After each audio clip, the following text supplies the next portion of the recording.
Oh my fucking god, people. That was the fairy tale chapter that we've been waiting for a very long time. That blew my fucking mind. And like people were saying like, oh, fairy tales always just shit. No, you can go fuck yourself, because this is what we've been waiting for a while. And there's this fucking godlike chapter. Okay, now I've got to say, there are two of these ones, and I've got to say the first one, okay, concludes all that stuff about, you know, everyone getting beaten up, everyone reuniting.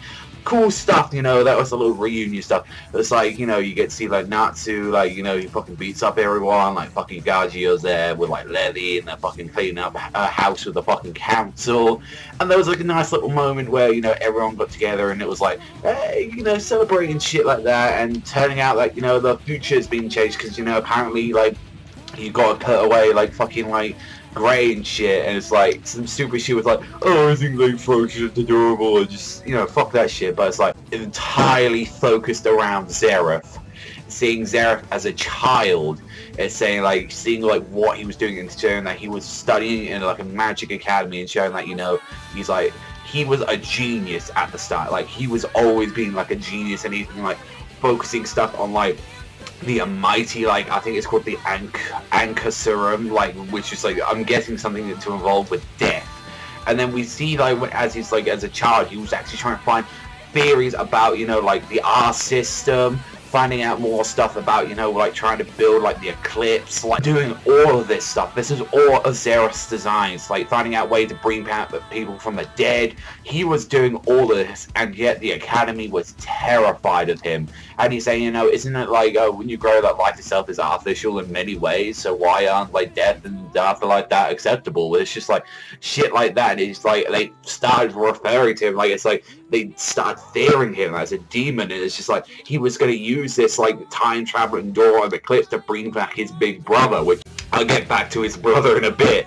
But it's like the board accepted, saying, yo, we can't keep you, you're scary, we're getting rid of you. And that's when Zeref's fucking powers, like he shouldn't have said your big brother isn't coming back, you can't bring him back. And that's when fucking Zeref went nuts.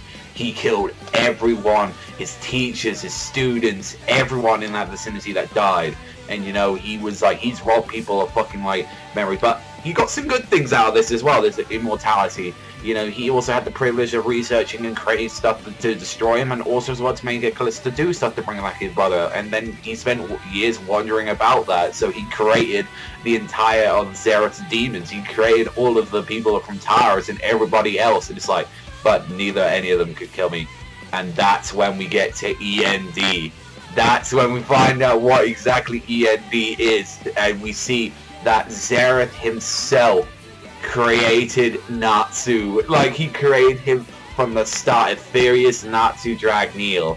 Finding out as well that it's actually, this is his body of his own brother as well. It's like, turned out, you know, I managed to bring back my brother and created the strongest Ethereus out there, because they used to be like, all the demons used to be called that. They used to be called Ethereus, and it was like, yeah, that is fucking insane that he just did that. And I was like, oh shit, this explains why Natsu could never go through that door, like when he was going through Lax's shit. It's just a lot of unknown stuff, and it's just like, you know, oh, my name's Zeref Dragneel, and I'm your brother Natsu, like that, as he wakes up. And it's just like, and I just love it, because it's just such a tease. It's like, we'll talk about the days that you sit with Ignil and I met Mavis some other time. I've got people to meet.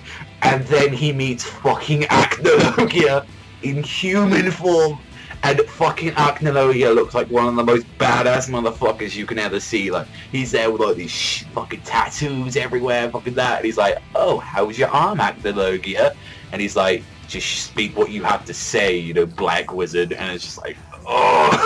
He's like, you wish for destruction. A rather small ambition, though. You know, you actually have the power to rule the world if you felt like it, you know. He's like, I can't tell, like, you know, what you're doing and your reasons of the actions. And it's just like, you know, fuck it. You know, I couldn't decide if I want to fight with you or against you.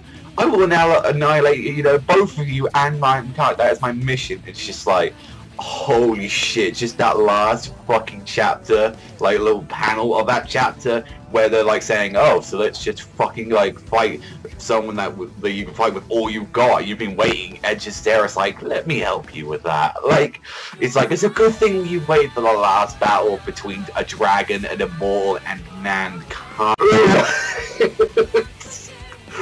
like, so we're gonna have an entirety battle that's gonna, like, these two are gonna fight so much that it's gonna have to involve mankind. They're gonna be fighting, so it's gonna be a three-way battle between these guys. Now, I have been saying that this could potentially be like one of the last arcs of Fairy Tail. I think this is building up to that.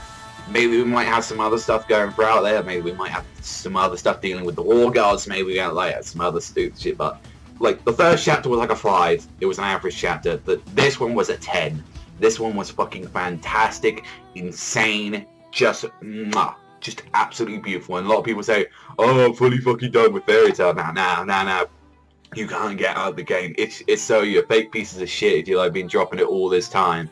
Like this was a fantastic chapter. It makes me so glad that I own most of this series, and it just makes me glad that, you know, I've always been a Fairy Tail fan, and you know, I'm glad that something paid off on this arc, because I was on really honestly a big slump for a while when we like had the conclusion of this arc, and now I was like, oh, for fuck's sake, like, you know, stuff's turned into again after like that. So we've got build up, and this should be a really good fight if we've got fucking Acanalogia, Zeref, and Natsu as well, going like Ethereus mode. It's like finding out that he's his brother, and he was created as well. It's just like, just so many other mysteries need to be explained about like what's happening, about, you know, everything really. We need to like know about like Igneel, like we need to know how he met Igneel, we need to know about that epic battle that you fucking had, like just all that stuff. But it's like, other than that, yeah, I said 10 and a 5 this week, but that's all for me, so thank you very much for watching as always. Let me know what you thought about this fucking huge revelation, but that's all for me, so I'll see you guys